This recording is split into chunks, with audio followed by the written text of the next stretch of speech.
السلام عليكم ورحمة الله وبركاته أصحابتكم حران جنال كمر كلا سو دوادا أدي هذا وما تنتهين ما أنت وأربعة وأنا سديد بيش التضباط جولاي سنة كلا بدا كون إيو اللحية لباتنك muuqaal kan waxaan rabaa inaan idin kula wadaago madaxweyne Trump oo Turkiga ka sheegay in xabad joojintii iyo heshiiskii isfahamka ee Iran kala dhaxeeyay uu hadda dhamaaday kadib markii shalay maraakiib mareysay marinka Hormuz ay Iran duqeysay Mareykankuna xalay si adag uu u duqeeyay gudaha wadanka Iran sidoo kale ay ka soo jawaabto saldhigyada Mareykanku uu ku leeyahay Bahrain iyo Kuwait ay si adag waliba u duqeysay arintan waxay ku soo aadeysaa xilli tacsidii hogaamiyihii Iran Ayatollah Ali Khamenei oo maalintii koowaad ee dagaalka la dilay ay wali socoto meydkiisana uu maanta yeelay dalka Ciraaq gaar ahaan magaalooyinka barakeysan ee Najaf iyo Karbala dadka Shiicada ee ku sugan ay sagootinayeen berrina la filayo in la aaso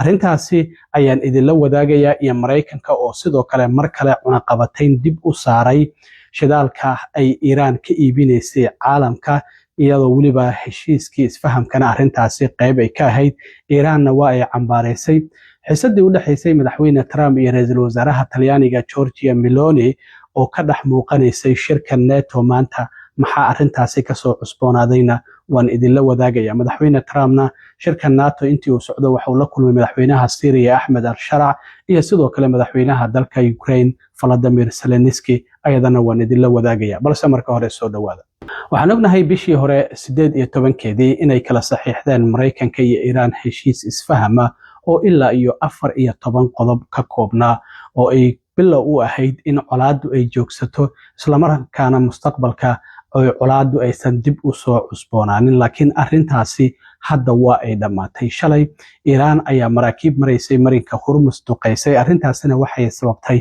Mareykanku xalay si adag inuu u duqeeyo gudaha wadanka Iran madaxweyne Trump Ankara Turkiga ayuu ku sugan yahay shirka wadamada isbahaysiga NATO ayuuna ka qayb galaya haddaba isagoo shir jaraa'id ay si wada jir u qabanayeen isaga iyo xogayaha guud ee isbahaysiga NATO Mark Rutte ayaa Trump waxa wax laga weydiiyay xabad joojintii kala dhaxaysay Iran iyo heshiiskii isfahamka in uu dhamaaday Trump arrintaasina muxuu ka yiri waan idin la wadaagayaa laakiin marka hore waxaan ognahay markii Mareykanku xalay uu duqeeyay in wadankaasi Iran in ay meelo kala duwan ay duqeeyeen waxana madaxweyne Trump arrintaasi wax laga weydiiyay sidoo kale waa uu ka jawaabay Iran waxay sheegtay duqeyntii xalay Mareykanku uu la beegsaday in iyaduna ay ka jawaabtay ilaa iyo 85 weerar oo kala duwan oo ay ku bartilmaameedsatay saldhigyada Mareykanku uu ku leeyahay Bahrain iyo Kuwait gantaalo iyo diyaarado drones ah ayaan ku weerarnay ay dhaheen saldhigyada Mareykanku uu ku leeyahay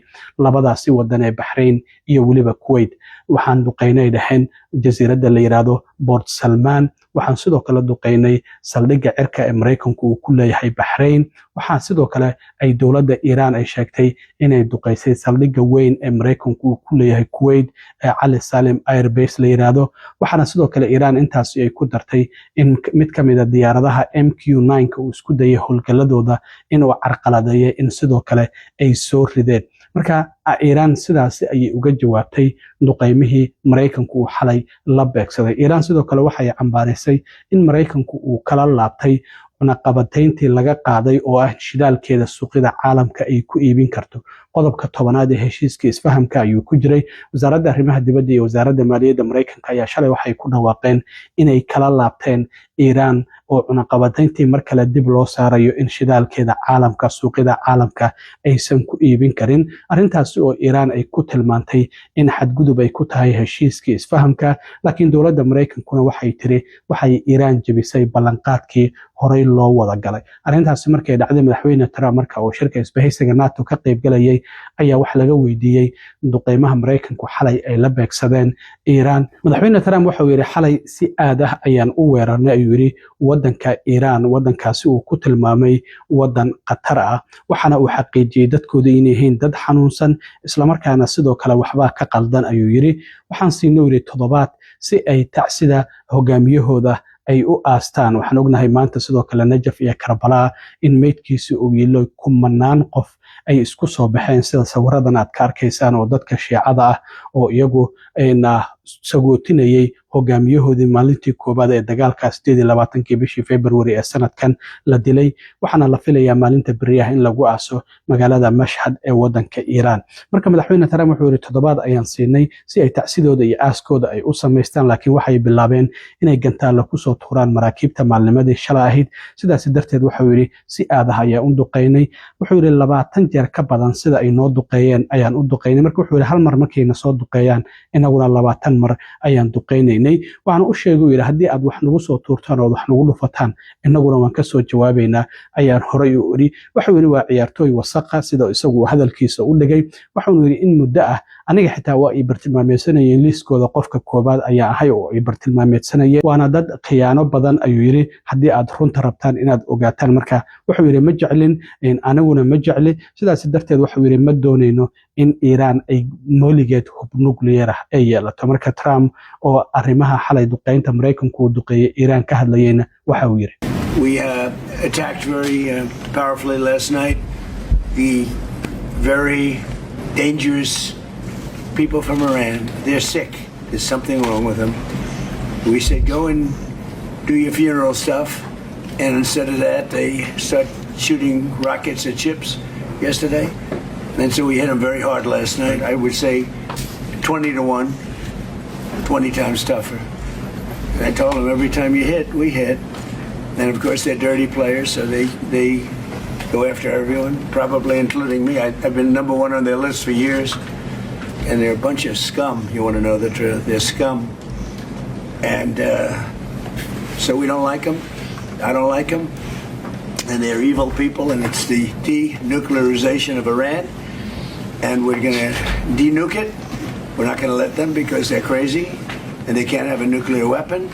sidoo kale madaxweyne Trump ayaa wax laga weydiiyay xabajoojintii Iran kala dhaxaysay iyo heshiiska isfahamka madaxweyne arrintaasi ma u dhamaatay ayaa la yiri xogaa yar ayuu aaminsan wuxuu yiri waa su'aal xiiso badan aniga dhankayga haddii aad weydiisaan ha arrintaasi waa dhamaatay yiri heshiiskiina waa dhamaaday isfahamka xabajoojintiina waa dhamaatay maxaa yeelay wuxuu yiri ma doonayo in aan la macaamilo dad khiyaano badan oo xanuunsan maxaa yeelay ayuu yiri dadkaasi waa dad xanuunsan sida uu isagu hadalkiisa u dhigay waxa uu xaqiijiyay sidoo kalena in ay yihiin dad bahalla isla markaana qalalaasada jecel wuxuu yiri haddii ay nuclear ay haysan lahaayeen mar hore ayaba isticmaali lahaayeen waan la hadlayaa yiri wada xaajoodayaashii dhinaca Mareykanka haddii ay doonayaan inay la sii wada xaajoodaan sida Steve Witkoff ayuu yiri iyo sidoo kalena Jared Kushner laakiin waxa uu sheegay had aniga ayay igu soo warcelinayaan wuxuu yiri arrintaasi waqti lumis ayaan u arkaa maxaa yeelay yiri dadkaasi waa dad beenaalayaal ah sidoo kalena waxa uu sheegay nuclear ma u ogolaanayno in ay weligood yeeshaan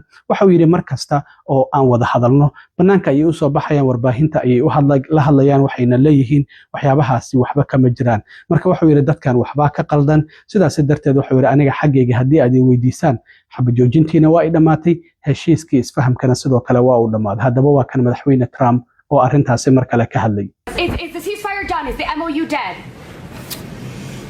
It's a very interesting question. To me, I think it's over. I don't want to deal with them anymore. They're scum. You know what scum is? They're scum. They're sick people. They're led by sick people. And they're vicious, violent people. And if they had a nuclear weapon, they'd use it. As far as I'm concerned, it's over. I'll speak to our negotiators. They want to negotiate. They're good people. Steve Witkoff, Jared Kushner, but they have to come back to me. As far as I'm concerned, it's just a waste of time dealing with them. They're liars. We make a deal. Everyone's agreed. No nuclear weapon. We make a deal. They go outside, talk to the press. They say, we never even talked about it. There's something wrong with them. As far as I'm concerned, it's over. dhinaca kale madaxweyne Trump intii uu socday shirka isbahaysiga NATO waxa uu la kulmay madaxweynaha wadanka Syria Ahmed al-Shara waxana uu amaanay isbedelka uu sameeyay muddadii uu xilka hayay waxa uu sheegay wadankaasi inuu ahaa wadan fiican oo dad injineera iyo dhaqaatiir ay ka iman jireen waxa uu sheegay laakiin hadda inuu soo kabanayo madaxweyne Trump waxa uu sheegay inuu ku dadaalayo sidii wadankaasi Syria uga saari lahaa liiska wadamada taageera argagixisada. dhinaca kale Trump waxaa weli ku adkaatay in uu heshiis kala dhex dhigo wadamada Ruushka iyo Ukraine. madaxweynaha Ukraine Volodymyr Zelensky ayuu sidoo kale la kulmay, waxaana uu sheegay xiriirka isaga labadooda ka dhaxeeya hadda inuu soo wanaagsanaanayo. waxaan ognahay hadda ka hor aqalka cad in ay dood kulul ay ku dhex martay. madaxweyne Trump intii uusan Mareykanka ka bixin waxa uu qadka telefoonka 1 saac iyo bar kula hadlay madaxweynaha wadanka Ruushka Vladimir Putin, waxaana uu sheegay in uu weli raadinayo xal la kala dhex dhigo labada wadan. arrintaasi uu sheegay in ay weli ay adag tahay. dhinaca kale khilaafka u dhaxeeya madaxweynaha Mareykanka Donald J Trump iyo ra'iisul wasaaraha wadanka Talyaaniga Giorgia Meloni ayaa maanta waxa uu ka dhex muuqanayay shirka isbahaysiga NATO. markii group photoga la wada galayay ayaa waxaa la arkayay madaxweyne Trump oo salaanta la garab dhaafaya ra'iisul wasaaraha Talyaaniga Giorgia Meloni oo xitaa dhinaceeda aan jaleecinin. khilaafkan waxa uu soo bilaabmay bishii hore shirkii wadamada G7 ee Faransiiska lagu qabtay, markii madaxweyne Trump uu yiri Giorgia Meloni waxay iga barisay in aan sawir la galo, marka waa u naxay, sidaas darteed waan la galay. iyaduna ay ka soo jawaabtay oo tiri aniga iyo dadka Talyaaniguba waxba ma barino ama ma tuugno. isla markaana sidoo kale ay baraha bulshada ay qoraalo kala duwan isku weydaarsadeen oo Trump uu yiri xitaa shacbiyadeeda ayaa aad u hooseysa, marka waxay doonaysaa in shacbiyadeeda kor loo soo qaado. Melonina ay tiri waraniyo adigu mas'uuliyadaada ka soo baxay tiri aniga tayda faraha ka qaad. marka labadoodana waa la arkayay maanta in aysan xitaa is salaamin amaba xitaa aysan is eegaynin. waxaa la arkayay Giorgia Meloni oo iyadu hoos fiirinaysa isla markaana dhoola cadeynaysa. marka khilaafka labada xubnood u dhaxeeya waa madaxweynaha Mareykanka iyo ra'iisul wasaaraha Talyaaniga oo aad isugu dhawaan jiray, maanta si aad ah ayaa looga dareemayo uga dhex muuqday shirka isbahaysiga NATO. waan arki doonaa arrintan Mareykanka iyo Iran xiisadu hadda meel xun ayay maraysaa. in dagaalkii uu dib u bilaabmo ayaana qarku u saaran tahay. sicirkii shidaalka sare ayuu u kacay ilaa iyo $72 ayaa hadda fuustadii ay maraysaa. suuqyada saamiyada hoos u dhac weyn ayaa ku yimid maxaa yeelay dhammaanba arrimahaasi siyaasadda ayay ku xiran yihiin. haddii xaaladdu mar kale la dejiyo iyo haddii cirka isku sii shareerto waan arki doonaa. aad iyo aad u mahadsantihiin asxaabta. intaan mar kale kulmi doono waa saaxiibkiin Cilmi Waaro idinla sida iyo nabadgelyo.